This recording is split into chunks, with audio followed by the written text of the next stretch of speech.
ఏంటి ఇలా కూడా చేస్తారా? అసలు నాకైతే తెలీదు. అసలు ఏమైందో చెప్తాను, వచ్చేసేయండి. మూడో రోజు, నాలుగో రోజు సెలబ్రేషన్స్ అన్నీ ఒకటే వీడియోలో మాట్లాడేసుకుందాం. మా దగ్గరలో ఉన్న వినాయకుని ఈరోజు నిమజ్జనానికి తీసుకెళ్తున్నారు. ఇంకా మేము కూడా మా ఇంట్లో ఉన్న బొజ్జ గణపయ్యకి బాయ్ బాయ్ చెప్పేసి మళ్ళీ వచ్చే స్వామి అని దండం పెట్టుకున్నాం అనమాట. మూడో రోజు సాయంత్రం అయితే ఇలా అబ్బాయిలతో పూజ అయితే చేయించారు. నేనైతే డైలీ ఇన్ని ప్రసాదాలు తిని తిని లావైపోయేటట్టున్నాను. చూపించడానికి అన్నీ బొజ్జ వినాయకుడు చూపిస్తున్నాం, కానీ అన్నీ మన బొజ్జలోనే వేసేస్తున్నాము. నాలుగో రోజు ఆమె ఆడపిల్లలతో అయితే పూజ చేయించారు. రోజు రోజుకి పూజలన్నీ మంచి ఘనంగా అవుతున్నాయి, ప్రసాదాలు కూడా అంతే ఘనంగా వస్తున్నాయి. లిస్ట్ మాత్రం బాగా పెరిగిపోతుంది. మా దగ్గరలో ఉన్న వినాయకుడిని మళ్ళీ నిమజ్జనానికి తీసుకెళ్తున్నాం అన్నమాట. ఇంకొక బొమ్మని తీసుకెళ్తుంటే ఇంకో బొమ్మను అయితే కొంచెం సేపు ఎందుకు క్లోజ్ చేస్తున్నారో నాకు తెలీదు.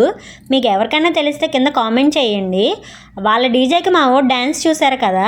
అసలు వినాయక చవితి సంబరాల్లో ఈ అరబ్షేక్ ఏం చేస్తున్నాడో తెలియట్లేదు. అసలు ఎవరికి గెటప్ వేయాలని ఆలోచన వచ్చిందో కూడా అర్థం కాలేదన్నమాట. ఇవన్నీ చూస్తుంటే మా వాళ్ళ ఫీలింగ్ ఏంటంటే రేపు పొద్దున మనదే అని చూడాలి.